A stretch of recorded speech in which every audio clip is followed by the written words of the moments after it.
자식이 부모를 멀리 하는 데는 오래 걸리지 않습니다. 보통 5가지 행동이면 충분합니다. 여러분 솔직히 한번 생각해 보십시오. 언제부터인가 아들에게서 전화가 줄었습니다. 며느리가 오면 예전처럼 웃지 않습니다. 손주들도 할머니, 할아버지 옆에 잘 앉지 않으려 합니다. 명절에 모여도 한두 시간 있다가 우리 이만 가볼게요 하고 일어섭니다. 그 뒷모습을 바라보며 여러분은 속으로 이렇게 생각하셨을 겁니다. 내가 뭘 잘못했나? 내가 그렇게 부담스러운 부모인가? 자식이 변한 건가? 내가 변한 건가? 여러분, 오늘 제가 드리는 말씀이 조금 아플 수 있습니다. 그런데 끝까지 들으시면 분명히 길이 보입니다. 대부분의 부모들은 이렇게 믿고 살아오셨습니다. 내가 자식을 위해 평생 헌신했으니 자식도 당연히 나를 따라야 한다. 내가 키워줬으니 자식은 나에게 감사해야 한다. 그런데 현실은 어떻습니까? 자식들은 나이가 들수록 점점 멀어집니다. 가까이 오라고 하면 더 도망갑니다.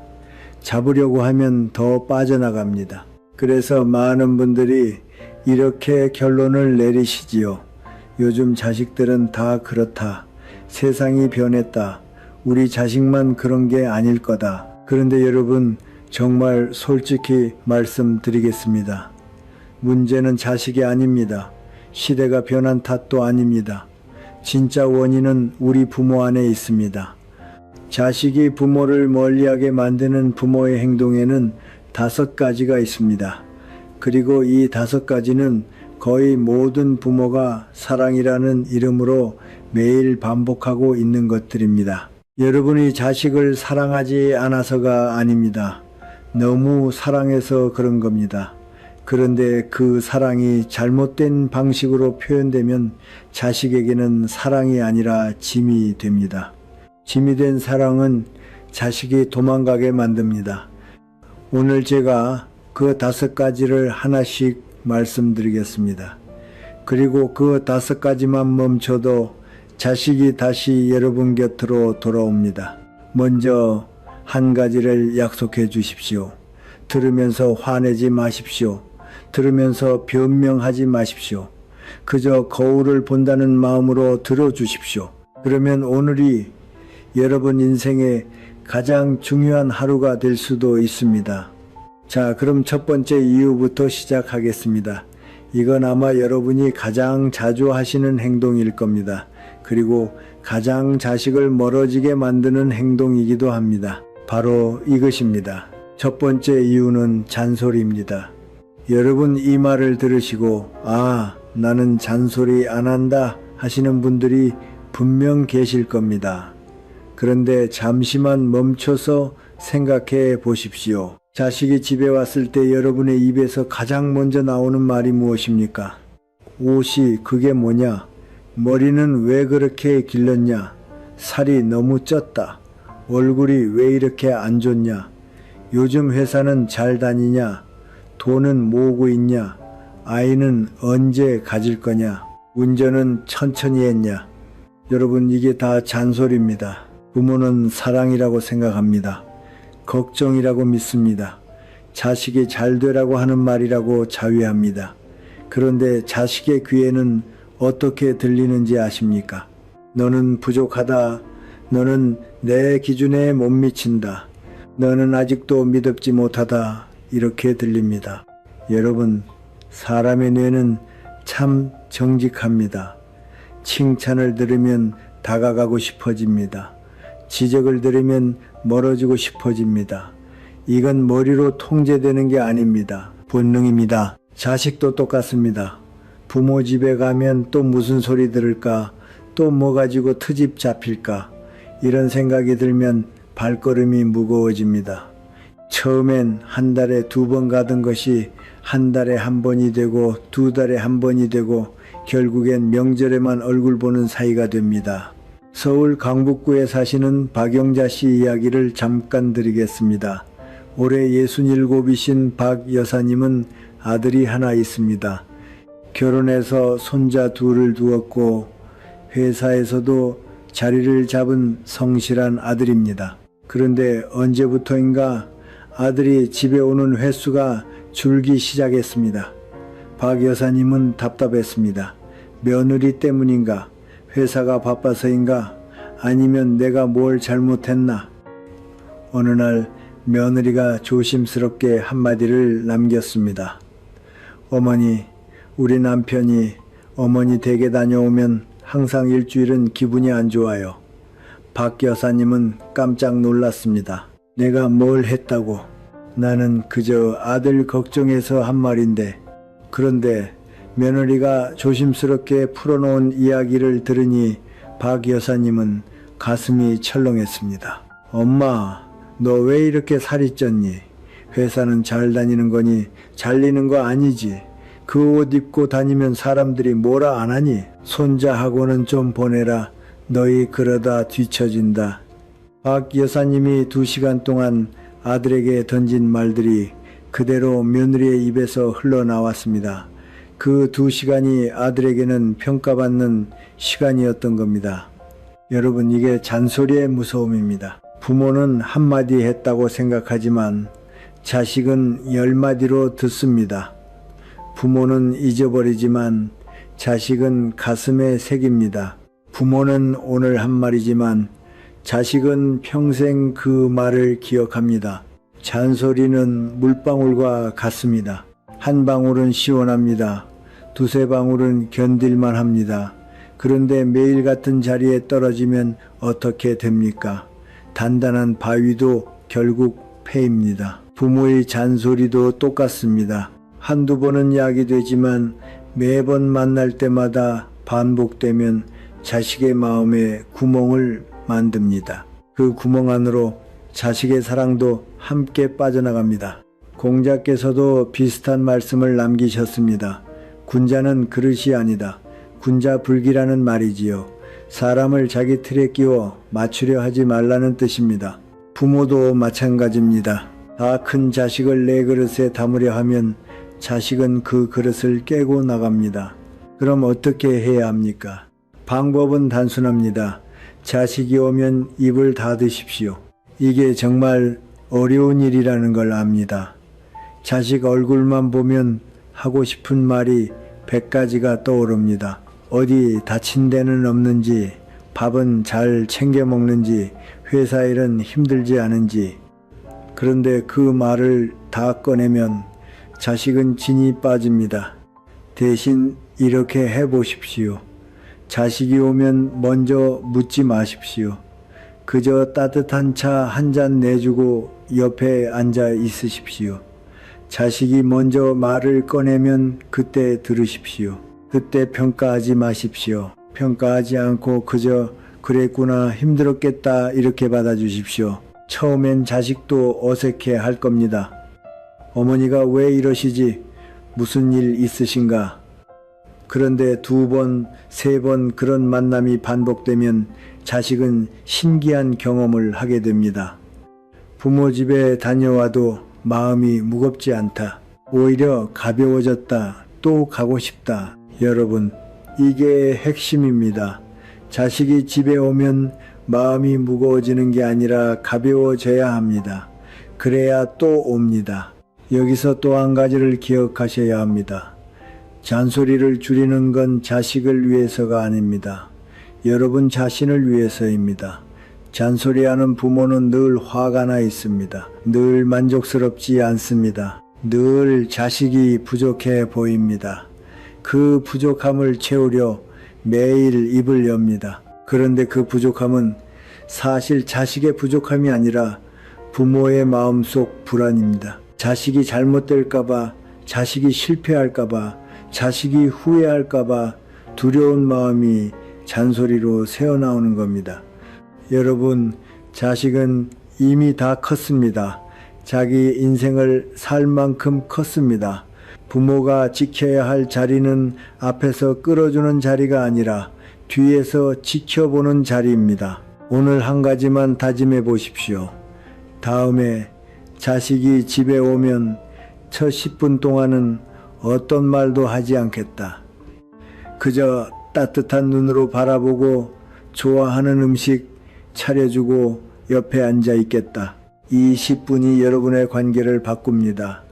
이 10분이 자식이 다시 부모 집을 그리워하게 만듭니다. 그런데 여러분, 잔소리만 멈춰서는 안 됩니다. 더 무서운 두 번째가 있습니다. 이건 부모도 모르게 매일 하고 계실 가능성이 큽니다. 이 두 번째 행동이 자식의 자존감을 평생 갉아먹습니다. 바로 이것입니다. 두 번째 이유는 비교입니다. 여러분, 부모가 자식에게 가장 자주 던지는 무기가 무엇인지 아십니까? 그건 매가 아닙니다. 욕도 아닙니다. 바로 옆집 자식입니다. 옆집 영수는 의사가 됐대. 친구 아들은 대기업 다닌대. 사촌은 벌써 집을 샀더라. 동창 딸은 외제차를 끌더라. 여러분, 솔직히 한번 돌아보십시오. 자식에게 이런 말 안 해보신 분이 몇이나 계실까요? 본인은 그저 한마디 했을 뿐인데 자식의 가슴에는 그 한마디가 못이 박힌 채로 남아 있습니다. 비교를 당한 자식은 두 가지 중 하나의 결론에 도달합니다. 첫째, 나는 부모에게 부족한 자식이구나. 둘째, 부모는 나보다 옆집 자식을 더 좋아하는구나. 이 두 결론 모두 자식을 부모로부터 멀어지게 만듭니다. 여러분, 사람의 자존감이라는 게 참 묘합니다. 누군가에게 인정받지 못한다고 느끼면 그 사람 앞에 서기가 싫어집니다. 다 큰 어른도 마찬가지입니다. 자식이 부모 집에 발걸음을 끊는 이유 중 하나는 그 집에 가면 자기가 작아지기 때문입니다. 무가치해지기 때문입니다. 여러분이 자식을 비교하는 그 한마디가 자식의 마음속에서는 이렇게 번역됩니다. 너는 내가 자랑할 수 없는 자식이다. 부산에 사시는 김태수 씨 이야기를 들려드리겠습니다. 올해 65이신 김 선생님은 외동딸을 두고 있습니다. 딸은 교사로 일하면서 아들 하나를 키우고 있는 평범하지만 성실한 사람입니다. 김 선생님은 딸을 무척 사랑하셨습니다. 어릴 때부터 안 해준 게 없을 정도로 정성을 쏟으셨지요. 그런데 딸이 결혼한 뒤로 어쩐지 사이가 점점 서먹해졌습니다. 김 선생님은 답답한 마음에 동네 친구에게 하소연을 하셨답니다. 내가 그렇게 키웠는데 왜 이렇게 차가워졌는지 모르겠다. 며느리도 아니고 친딸인데 어떻게 이럴 수가 있냐. 그 친구가 한참 듣고 나서 조용히 이렇게 물었답니다. 자네 혹시 딸 앞에서 다른 집 딸 얘기 자주 하나? 김 선생님은 잠시 멈칫하셨습니다. 그러고 보니 그랬습니다. 옆집 미영이는 이번에 큰 집으로 이사 갔다더라. 동창 딸은 사위가 의사라더라. 사촌 정이는 이번에 해외여행 보내줬다더라. 본인은 그저 동네 소식 전한다고 한 말이었습니다.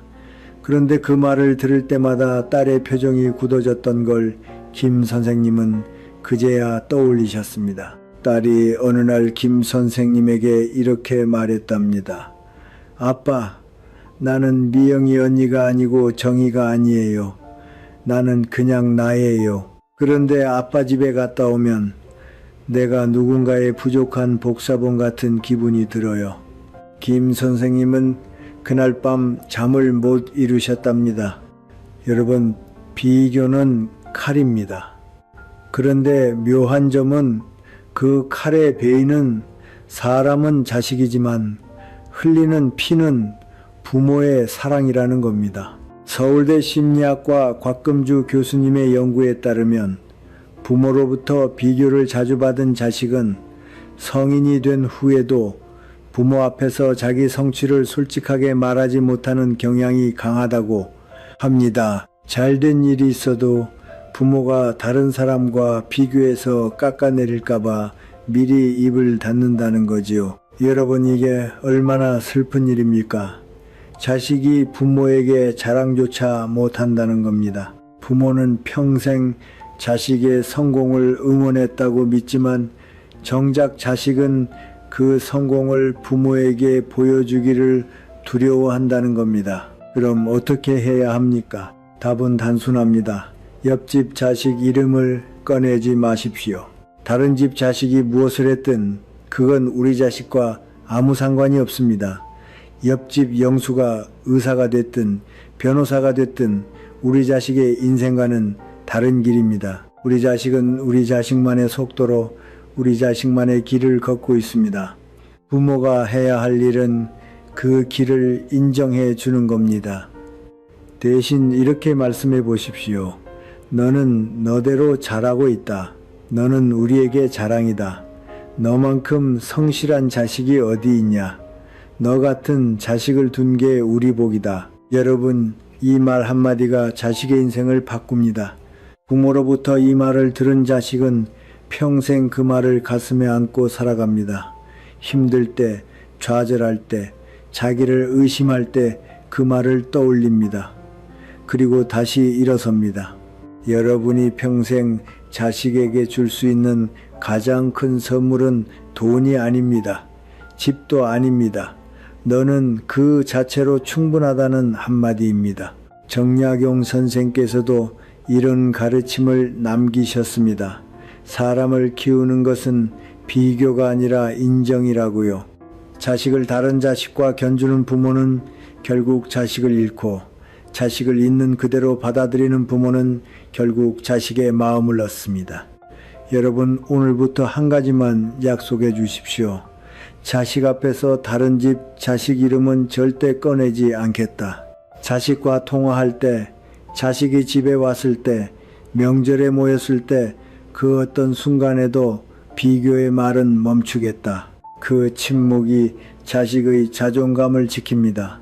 그 침묵이 자식의 발걸음을 다시 부모 집으로 향하게 합니다. 그런데 여러분, 잔소리도 멈추고 비교도 멈췄는데 여전히 자식이 멀어진다면 세 번째 이유를 의심하셔야 합니다. 이건 부모 입장에서 가장 인정하기 어려운 행동입니다. 그래서 가장 많이 반복되는 행동이기도 합니다.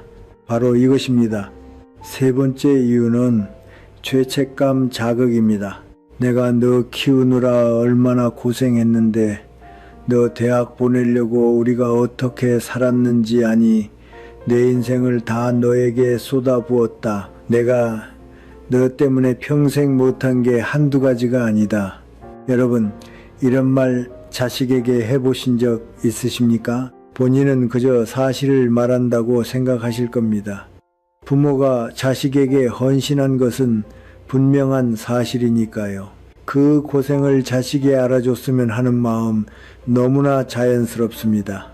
그런데 여러분, 한 가지 진실을 말씀드리겠습니다. 사람은 빚진 마음으로는 누군가를 사랑할 수 없습니다. 자식이 부모를 찾아오는 이유가 빚을 갚기 위해서가 되면 그 만남은 사랑이 아니라 의무가 됩니다. 의무는 짧게는 견디지만 길게는 도망갑니다. 대구에 사시는 이순자 씨 이야기를 잠깐 드리겠습니다. 올해 70이신 이 여사님은 평생을 자식들 키우는 데 바치셨습니다. 남편을 일찍 여의고 혼자서 식당 일을 하시며 두 아들을 대학까지 보내셨지요. 정말 대단한 어머니십니다. 그 시절에 여자 혼자 두 아들을 다 가르치셨으니까요.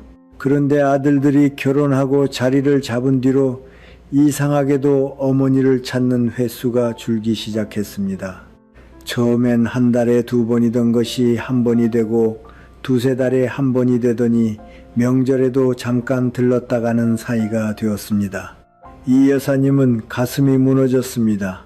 내가 그렇게 고생해서 키웠는데 그 시절에 내가 안 먹고 안 입고 너희들 학교 보냈는데, 그래서 어쩌다 아들이 오면 자기도 모르게 그 말을 꺼내게 되셨답니다. 내가 너 키우느라 손이 이렇게 거칠어졌다. 내가 너 대학 보내려고 새벽 5시에 시장 나갔다. 내 인생을 다 너희에게 줬다. 처음 몇 번은 아들도 죄송하다 어머니 그러셨답니다. 그런데 시간이 지나니 그 말을 듣는 아들의 얼굴이 점점 굳어졌습니다. 나중엔 식사를 다 마치기도 전에 어머니 저희만 가볼게요 하고 일어섰답니다. 어느 날 작은 아들이 큰 마음 먹고 어머니에게 이렇게 말했답니다. 어머니가 저희를 위해 고생하신 거 잘 알아요. 평생 감사해요. 그런데 그 말씀을 들을 때마다 저는 어머니 앞에서 죄인이 되는 기분이에요. 어머니 집에 오는 게 점점 무거워져요. 이 여사님은 그 말에 큰 충격을 받으셨습니다. 나는 그저 알아달라고 한 말이었는데 자식에게는 그 말이 빛 독촉처럼 들렸다는 사실에 말이지요. 여러분, 이게 죄책감 자극의 무서움입니다. 부모는 사랑을 표현했다고 생각합니다. 그런데 자식의 귀에는 빚을 갚으라는 소리로 들립니다. 빚이 있는 사람은 채권자를 피해 다니지요. 자식도 똑같습니다. 부모를 만나면 마음이 무거워지니까 점점 발길을 끊는 겁니다. 여기서 정약용 선생의 가르침을 한번 떠올려 보십시오. 선생께서는 시은 물념이라는 말씀을 자주 강조하셨습니다. 은혜를 베풀었거든 잊으라는 뜻이지요. 베푼 사람이 자꾸 기억하면 받은 사람은 부담을 느낍니다. 부담은 사랑을 죽이는 가장 무서운 감정입니다. 여러분, 사랑은 햇빛과 같아야 합니다. 햇빛은 자기가 비춰준 만큼 돌려달라 하지 않습니다. 그저 따뜻하게 비춰주고 사라집니다. 그래서 사람들은 햇빛을 부담스러워하지 않습니다. 오히려 그리워합니다. 봄이 오면 햇빛을 찾아 밖으로 나갑니다. 부모의 사랑도 그래야 합니다. 줬으면 잊으십시오. 돌려받으려 하지 마십시오. 알아달라고 매달리지 마십시오. 여러분, 솔직히 말씀드리겠습니다. 자식이 부모에게 진심으로 감사하기를 바라신다면 그 감사를 입에 올리지 마십시오. 감사는 강요받으면 사라지는 감정입니다. 그저 시간 속에서 스스로 자라나는 감정이지요. 여러분이 입을 닫고 기다리면 자식도 나이가 들면서 깨닫습니다. 결혼해서 아이를 낳고 그 아이를 키우다 보면 어느 순간 자식이 먼저 부모에게 전화를 겁니다. 어머니, 아버지, 제가 이제야 알겠어요. 그때 얼마나 힘드셨을지.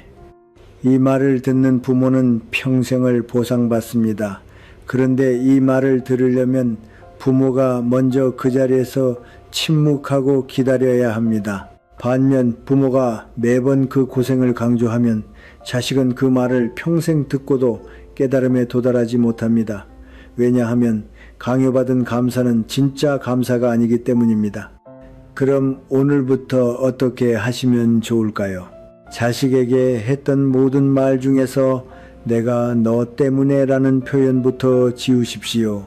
내가 너 키우느라 라는 말도 지우십시오. 너 대학 보내려고 라는 말도 지우십시오. 대신 이렇게 말씀해 보십시오. 너 키우는 게 즐거웠다. 우리는 너 덕분에 좋은 시절을 보냈다. 너 같은 자식을 둔 게 우리 인생의 가장 큰 행운이다. 같은 사실을 말하더라도 표현이 다르면 결과가 다릅니다. 자식이 빚을 진 사람이 되는 게 아니라 축복받은 사람이 됩니다. 빚을 진 사람은 도망가지만 축복받은 사람은 그 축복을 준 사람에게 다시 돌아옵니다. 여러분, 사랑은 표현 방식에서 무게가 결정됩니다. 같은 사랑이라도 어떻게 말하느냐에 따라 자식을 끌어당기기도 하고 밀어내기도 합니다. 여기까지 3가지를 말씀드렸습니다. 잔소리, 비교, 죄책감, 자극. 이 3가지는 부모의 입에서 나오는 말의 문제입니다. 그런데 이제부터 말씀드릴 4번째와 5번째는 말이 아니라 태도의 문제입니다. 그래서 더 무섭습니다. 본인이 의식하지 못하는 사이에 매일 반복되고 있을 가능성이 크기 때문이죠. 4번째 이유는 이것입니다. 4번째 이유는 며느리와 사위를 향한 비판입니다. 여러분, 많은 부모님들이 이렇게 생각하십니다. 며느리는 며느리고 내 아들은 내 아들이다. 사위는 사위고 내 딸은 내 딸이다. 며느리 욕을 한다고 해서 아들이 멀어지지는 않을 거다. 사위가 못마땅하다고 한다고 해서 딸이 등을 돌리지는 않을 거다. 여러분, 정말 큰 착각입니다. 결혼한 자식에게 배우자는 단순한 다른 사람이 아닙니다. 자기 인생의 일부이자 자기 선택의 결과입니다. 부모가 며느리를 욕한다는 것은 아들의 선택을 욕하는 겁니다. 사위를 비난한다는 것은 딸의 안목을 비난하는 겁니다. 자식은 본능적으로 이 사실을 압니다. 그래서 며느리를 향한 어머니의 한마디에 아들은 가슴이 철렁합니다. 사위를 향한 아버지의 한마디에 따른 마음이 다칩니다. 여러분, 한 가지 진실을 말씀드리겠습니다. 결혼한 자식의 마음은 부모보다 배우자 쪽에 더 기울어 있습니다. 이건 자식이 부모를 사랑하지 않아서가 아닙니다. 인생을 함께 살아가야 할 사람이기 때문에 그쪽에 무게중심이 가는 겁니다. 자연스러운 일입니다. 그런데 많은 부모님들이 이 사실을 받아들이지 못합니다. 내가 평생 키운 자식인데 어떻게 며느리보다 나를 덜 사랑할 수 있냐? 내 딸인데 어떻게 사위 편을 들 수 있냐? 이런 마음으로 며느리나 사위를 비판하기 시작하면 자식은 점점 부모에게서 멀어집니다. 부모를 미워해서가 아닙니다. 자기 가정을 지키기 위해서입니다. 인천에 사시는 정명숙 씨 이야기를 들려드리겠습니다. 올해 68이신 정 여사님은 아들 하나를 두셨습니다. 그 아들이 5년 전에 결혼을 했는데 며느리가 정 여사님 마음에 들지 않았답니다. 며느리는 정 여사님 기준으로 보면 살림을 잘 못했습니다. 음식 솜씨도 부족하고 시댁에 자주 오지도 않고 명절에도 본인 친정에 더 오래 머무는 것 같았지요. 정 여사님은 아들과 통화할 때마다 며느리 이야기를 꺼내셨답니다. 너희 집사람은 왜 이렇게 시댁에 무심하니? 너희 아내 음식 솜씨가 너무 부족하더라. 며느리가 살림에 너무 서툰 거 아니냐? 처음엔 아들도 어머니 죄송해요. 제가 잘 말할게요. 했답니다. 그런데 시간이 지나면서 아들이 어머니 전화를 점점 피하기 시작했습니다.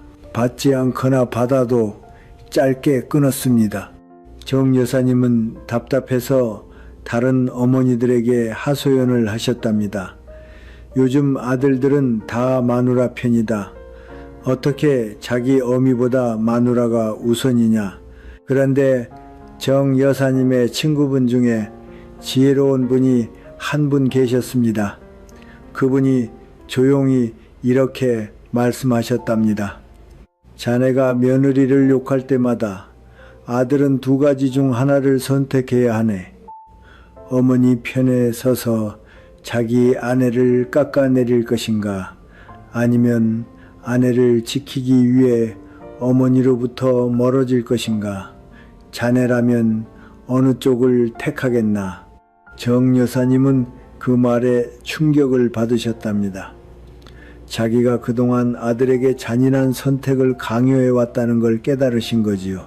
여러분, 며느리는 자식의 우산입니다. 사위도 마찬가지입니다. 자식이 비를 피하기 위해 들고 있는 우산을 부모가 부수려 한다고 생각해 보십시오. 우산이 부서지면 비는 누가 맞습니까? 우산을 들고 있던 자식이 맞습니다. 여러분이 며느리를 비판할 때 그 비판을 가장 아프게 듣는 사람은 사실 며느리가 아니라 여러분의 아들입니다.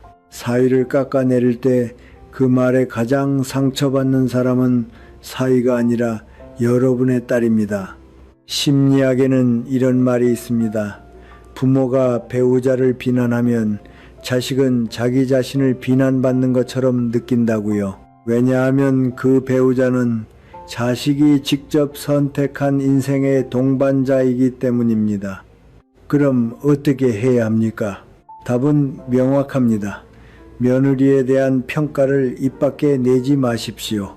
사위에 대한 비판을 멈추십시오. 이건 며느리가 완벽해서가 아닙니다. 사위가 흠잡을 데 없어서가 아닙니다. 단지 그 말이 결국 자식의 마음을 닫게 만들기 때문입니다. 며느리가 부족해 보이더라도 그 부족함은 자식이 알아서 처리할 일입니다. 사위가 못마땅해 보이더라도 그 못마땅함은 딸이 알아서 감당할 일입니다. 부모가 끼어드는 순간 그건 자식 부부의 일에서 시집과 처가의 분쟁이 됩니다. 여러분, 결혼한 자식에 대한 부모의 자리는 이렇습니다. 한 발자국 뒤에 서서 입을 다물고 필요할 때만 다가가는 자리입니다. 시댁이 가까워질수록 자식 부부의 사랑은 멀어집니다. 시댁이 한 발자국 물러설수록 자식 부부의 행복은 안정됩니다. 오히려 며느리를 칭찬해 주십시오. 사위를 인정해 주십시오. 며느리가 음식을 잘 못해도 우리 며느리 솜씨가 점점 좋아진다 말씀해 주십시오. 사위가 살갑지 않아도 우리 사위가 듬직하다 말씀해 주십시오. 이 칭찬 한마디가 자식의 가정을 살립니다. 며느리가 들으면 시어머니가 자기를 인정해 준다 느낍니다. 그러면 시어머니 집에 가는 발걸음이 가벼워집니다. 사위가 들으면 장인, 장모가 자기를 받아준다 느낍니다. 그러면 처가에 가는 게 즐거워집니다. 그리고 가장 중요한 점은 이겁니다. 부모가 배우자를 인정해주면 자식은 비로소 자기 선택을 인정받았다고 느낍니다. 그 안도감이 자식을 다시 부모 곁으로 끌어당깁니다. 여러분, 마지막으로 5번째가 남았습니다. 이건 앞에 4가지를 다 지키더라도 이 한 가지를 못 고치면 도로 무너집니다. 그래서 가장 중요한 마지막 이유라고 말씀드리고 싶습니다. 바로 이것입니다. 5번째이자 마지막 이유는 통제 욕구입니다. 여러분, 자식이 다 컸는데도 아직도 자식의 인생을 결정하려 하시는 분 안 계십니까? 자식의 직장을 두고 한마디 하시고, 자식의 집을 두고 한마디 하시고, 자식의 살림을 두고 한마디 하시고, 손주의 교육까지 일일이 참견하시는 분 말입니다. 여러분, 자식은 이미 어른입니다. 자기 인생을 자기가 결정할 수 있는 어른입니다.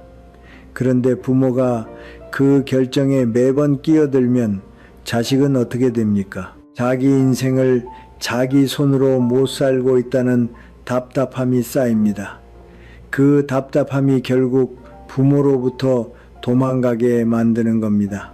광주에 사시는 최복희 씨 이야기를 잠깐 드리겠습니다. 올해 72살이신 최 여사님은 외아들을 두고 계십니다. 그 아들이 40이 넘은 다 큰 어른인데도 최 여사님은 여전히 아들의 모든 일에 관여하셨습니다. 아들 회사 일에 한마디 하시고, 아들이 사는 동네에 한마디 하시고, 아들이 사는 차에도 한마디 하시고, 손주 학원까지 본인이 골라서 보내라 하셨답니다. 아들은 처음엔 그러려니 하고 듣고 넘겼답니다. 그런데 시간이 갈수록 답답해졌습니다. 40이 넘은 자기가 어머니에게 모든 걸 허락받고 살아야 하는 어린아이 같았기 때문입니다. 어느 날 며느리가 손주 학원 문제로 어머니에게 의견을 듣는 자리에서 최 여사님이 일방적으로 결정을 내리셨답니다. 그날 밤 아들이 어머니에게 처음으로 큰 소리를 냈답니다. 어머니, 이제 그만 좀 하세요. 제 인생이고 제 아이입니다. 최 여사님은 그 말에 가슴이 무너지셨답니다. 내가 무슨 잘못을 했냐? 나는 자식 잘 되라고 한 거다. 자식이 어떻게 어미한테 이럴 수 있냐? 여러분, 부모는 사랑이라고 생각합니다. 그런데 다 큰 자식에게 그 사랑은 사랑이 아니라 구속입니다. 새 장을 열어주지 않는 부모를 둔 새는 결국 어떻게 됩니까? 새 장을 부수고 날아갑니다. 그리고 다시 돌아오지 않습니다. 다 자란 나무를 한번 생각해 보십시오. 어린 나무에게는 흙이 필요합니다. 흙이 뿌리를 잡아주고 영양을 공급해 주지요. 그런데 나무가 다 자라면 어떻습니까? 흙이 뿌리를 너무 단단히 잡고 있으면 나무는 더 이상 자라지 못합니다. 흙이 자기 자리를 알고 한 발자국 물러서 줘야 나무가 하늘을 향해 뻗어갑니다. 부모는 자식이 어릴 때 흙이 되어야 합니다. 그런데 자식이 다 크면 그 흙이 한 발자국 뒤로 물러서야 합니다. 그 물러섬이 자식을 더 잘 자라게 합니다. 여러분, 자식의 인생에 대한 결정권은 자식에게 있습니다. 부모의 역할은 끝났습니다. 끝났음을 인정하는 게 부모의 마지막 사랑입니다. 그럼 부모는 이제 어떻게 살아야 합니까? 자식의 인생에서 한 발자국 물러선 그 자리에서 무엇을 해야 합니까? 답은 단순합니다. 자식의 인생에서 빠져나온 그 시간으로 자기 인생을 살아야 합니다. 운동을 하십시오. 친구를 만나십시오. 새로운 것을 배우십시오. 봉사를 하십시오. 책을 읽으십시오. 여행을 다니십시오. 자기 자신의 인생을 사십시오. 여러분이 자기 인생을 살기 시작하면 신기한 일이 일어납니다. 자식이 먼저 다가오기 시작합니다. 왜냐하면 자기 일에 간섭하지 않는 부모, 자기 인생을 즐겁게 사는 부모는 자식 입장에서 만나고 싶은 사람이기 때문입니다. 자식은 짐이 되는 부모를 찾아오지 않습니다. 무거운 부모를 찾아오지 않습니다. 자식은 가벼운 부모, 빛나는 부모를 찾아옵니다. 여러분이 빛나는 부모가 되면 자식은 알아서 찾아옵니다. 부탁하지 않아도, 매달리지 않아도, 비판하지 않아도 자식은 그 빛을 보러 옵니다. 이게 부모가 자식 곁에 머무는 마지막 방법입니다. 여러분, 오늘 5가지를 말씀드렸습니다. 잔소리, 비교, 죄책감 자극, 며느리와 사위, 비판, 그리고 통제 욕구. 이 5가지를 가만히 들여다보면 한 가지 공통점이 보입니다. 모두 부모가 자식을 사랑해서 하는 행동이라는 점입니다. 자식이 잘 되라고, 자식이 더 좋은 인생을 살라고, 자식이 후회하지 않도록 하려고 부모가 자기도 모르게 매일 반복하는 행동들입니다. 여러분, 그래서 이 5가지는 더 슬픕니다. 미움에서 나온 행동이라면 멈추기가 쉽습니다. 그런데 사랑에서 나온 행동이라 멈추기가 어렵습니다. 저는 오늘 이 5가지를 한 단어로 정리해 드리고 싶습니다. 5가지 침묵의 법칙입니다. 자식 앞에서 잔소리를 침묵하고, 다른 집 자식 이름을 침묵하고, 내가 너 키우느라는 말을 침묵하고, 며느리와 사위에 대한 평가를 침묵하고, 자식의 인생에 대한 간섭을 침묵하는 것. 이 5가지 침묵이 자식을 다시 부모 곁으로 돌아오게 합니다. 여러분, 침묵은 무관심이 아닙니다. 침묵은 가장 깊은 사랑입니다. 말로 표현하지 않아도 사랑은 전해집니다. 오히려 말을 줄일수록 사랑은 더 정확하게 전해집니다. 왜냐하면 자식이 부모로부터 진짜 듣고 싶은 말은 평가가 아니라 인정이기 때문입니다. 충고가 아니라 신뢰이기 때문입니다. 잔소리가 아니라 그저 옆에 있어주는 따뜻함이기 때문입니다. 오늘부터 거울 앞에서 이렇게 다짐해 보십시오. 나는 자식에게 잔소리하지 않는다. 나는 자식을 다른 사람과 비교하지 않는다. 나는 자식에게 빚을 묻지 않는다. 나는 며느리와 사위를 평가하지 않는다. 나는 자식의 인생에 간섭하지 않는다. 이 5문장이 여러분의 노후를 바꿉니다. 여러분, 자식이 부모를 멀리하는 데는 오래 걸리지 않듯이 자식이 다시 부모에게 돌아오는 것도 오래 걸리지 않습니다. 부모가 이 5가지를 멈추기 시작하면 자식은 신기하게도 다시 다가옵니다. 처음엔 자식도 어색해할 겁니다. 어머니가 왜 이러시지? 아버지가 변하셨네. 무슨 일이 있으신가? 그런데 2번, 3번 만남이 반복되면 자식은 분명히 느낍니다. 부모님 댁에 가는 게 더 이상 무겁지 않다. 오히려 가고 싶어진다. 그 순간이 시작되면 여러분은 자식을 다시 얻게 됩니다. 그리고 자식만 얻는 게 아닙니다. 자기 자신도 함께 얻게 됩니다. 왜냐하면 잔소리를 멈춘 부모는 자기 인생을 살게 되기 때문입니다. 비교를 멈춘 부모는 자기 자식의 진짜 모습을 볼 수 있게 되기 때문입니다.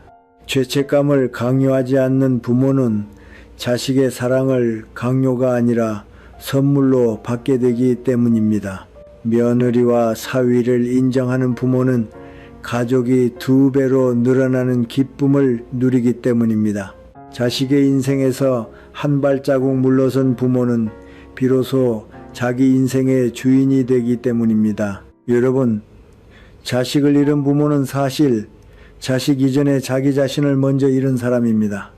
자식의 인생에만 매달려 자기 인생을 잊고 살았던 사람입니다. 자기 인생을 되찾는 순간 자식도 함께 돌아옵니다.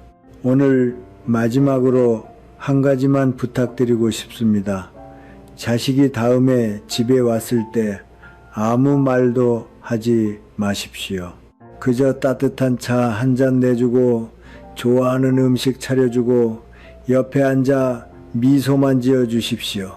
그 침묵 속에서 자식은 깨닫습니다. 우리 어머니가 변하셨구나. 우리 아버지가 달라지셨구나. 이 집에 오면 마음이 편하다. 또 오고 싶다. 그 한 번의 만남이 여러분의 남은 인생을 바꿉니다. 여러분, 부모와 자식의 관계는 결국 누가 먼저 변하느냐의 문제입니다. 자식이 변하기를 기다리면 평생 기다리게 됩니다. 부모가 먼저 변하면 자식은 반드시 따라옵니다. 오늘 이 영상을 끝까지 들어주신 여러분은 이미 절반은 변하셨습니다.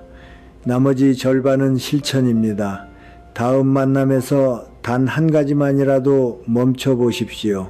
잔소리 한마디를 삼키든 비교 한마디를 거두든 죄책감, 자극 한마디를 멈추든 그 한 번의 멈춤이 여러분의 인생에서 가장 귀한 만남을 만들어냅니다. 여러분은 충분히 좋은 부모입니다. 평생 자식을 위해 헌신하셨습니다. 이제는 그 사랑의 표현 방식만 바꾸시면 됩니다. 그리고 자식을 다시 곁에 두십시오. 여러분의 남은 인생에 자식과의 따뜻한 만남이 가득하기를 진심으로 바랍니다.